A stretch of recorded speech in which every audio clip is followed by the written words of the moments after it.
Great morning, holy brothers! Thank you so much for joining us on our pathway to peace inside the Garden of Peace. If you're following along, on the bottom of page 144, and today's lesson is called Secretive Spirituality. We're going to find out how much we should be talking about it, boasting about it, telling everybody how good and an amazing person that you are, or there are things that need to remain under the radar just a little bit.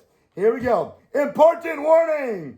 A husband should know that all his extreme efforts to perfect his tikkun habris or personal holiness are a matter that should remain far from public knowledge, including his wife.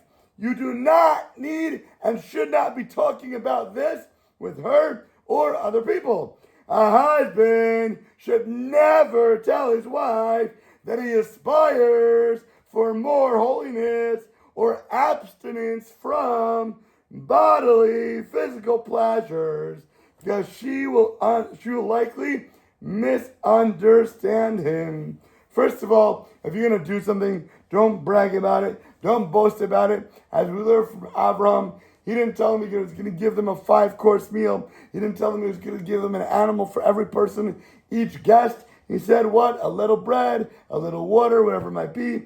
So talk a little bit, but do a lot.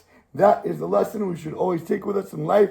You don't need to be talking about all the great things you do. Just make sure you're doing them is the most important thing. And when it comes to recognition, don't feel that you need to have the fame.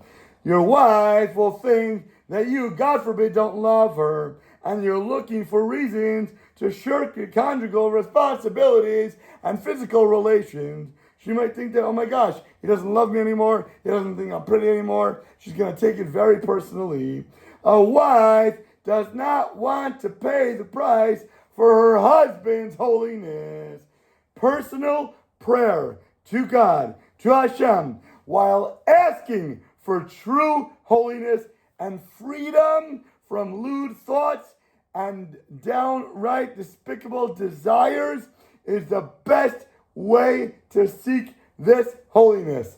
It should be done inconspicuously as well. If one strives for freedom from lowly lust, the Yetzer evil inclination will jump in the act and try to ruin everything. The Yetzer says, to be holy, you must stop from doing these acts. You need to refrain from everything physical. Whatever pleasures you have, whatever desires you have, you must run away from in the opposite direction and never partake of any of it whatsoever. But really, he's a liar. One who fulfills real conjugal responsibilities to his wife is fulfilling several very important commandments and doing magnificent mitzvahs at the same time. By denying a wife her conjugal rights, the husband not only guilty of several violations of the Torah, you hear? But deeply saddens his wife as well. Saddening one's wife alone is ona'at devarim, a severe transgression of the Torah. See the Abish laws of ona'at devarim in Nafshei Tidam, chapter 9. One cannot fathom the humiliation and insults that a neglected wife feels. Hashem instills inside a wife a yearning, a longing, a wanting to be together with her husband. Indeed, the more he attains personal holiness, the more she will yearn for him. The physical bond is a vital complement to the emotional, to the spiritual bond between a husband and a wife. For that reason, a husband must be critically careful about fulfilling his conjugal relations in a loving, in a joyous, in a pleasant manner. If not, then he'll have to account for sad, frustrated and vindictive wife who feels like she's dying, like the life is being sucked out of her, and who probably spends Shabbos and all the holy days crying and miserable and depressed. A misguided, holy husband who strives for holiness is liable to destroy his marital peace. And when he does, it shows that his efforts are not for the sake of heaven, not for real holiness. For if he was really holy, he'd be supremely super sensitive to the needs of his wife and eager and full of zerizus and zealousness and run to perform all the mitzvahs of the Torah. But in his arrogance, in his selfishness, the misguided holy celibate, quote unquote, is none other than a cruel and inconsiderate person with warped fantasies about what the Torah really, truly wants from a person. The zealously misguided, quote unquote, holy celibate that we talked about tells his wife he doesn't need any sexual acts. He doesn't need any physicality. He doesn't need to be hugged and kissed all the time. And guess what? If she's running to do that for him, he says that she's the one bringing him down. She's the one that's pulling him away from Torah, away from God, and making him full of lusts and desires that he shouldn't have. He accuses her of being an obstacle in his path to really connect to his Creator and have holiness.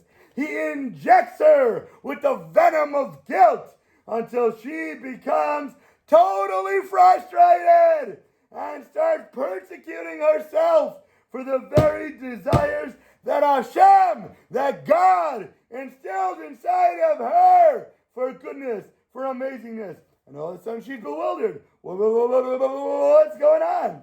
For on the one hand, she longs for her husband. Not only that, but the code of Jewish law requires her to dress up for and look enticing to her husband, to put on beautiful makeup, to have gorgeous clothes. See Rabbi Eliezer, chapter 30, and many other places throughout the code of Jewish law.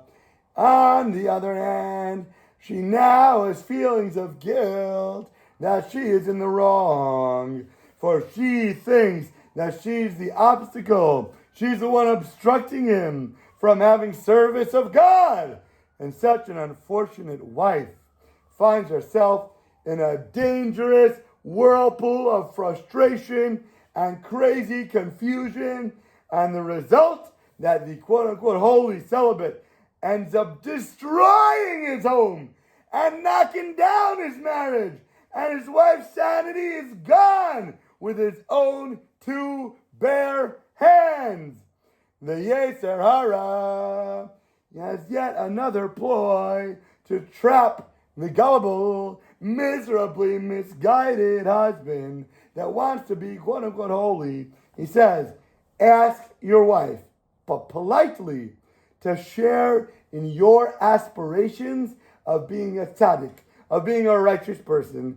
Surely, shouldn't she want to be married to such an amazing guy? Shouldn't she want to be the rebbetzin of a big rabbi, the wife of a holy tzaddik, of this righteous man? Ask her nicely. Ask her politely. For the sake of holiness. For God, of course, to forego conjugal relations, not to be physically together. God forbid! Such a request is a dire insult to his wife, and a mere downright declaration in her eyes that her husband no longer loves her. He doesn't want to be with her. What's she supposed to do? So he is robbing her of what she's longing for, a perfect union with her husband. Rabbi Nachman of Breslov teaches, Likutei Moharan 2:32, that the flawless union between an upright husband and an upright wife in this lowly material physical world is so lofty that it influences the union of Hashem's holy name in the upper realms and worlds. The divine presence hovers between a worthy husband and a wife. Gemara Tractate Sota 17. As such, the lower union corresponds to the upper union. A husband should therefore know the Torah does not require celibacy. Don't be a monk on a mountaintop, away from everything physical. You need to be here to enjoy this world, to lift it to spiritual heights, and find the sparks and elevate them. One must be careful to fulfill one's conjugal responsibilities, what the Torah refers to onah. A wife should feel that her husband's love for her, and not his efforts at striving to be holy.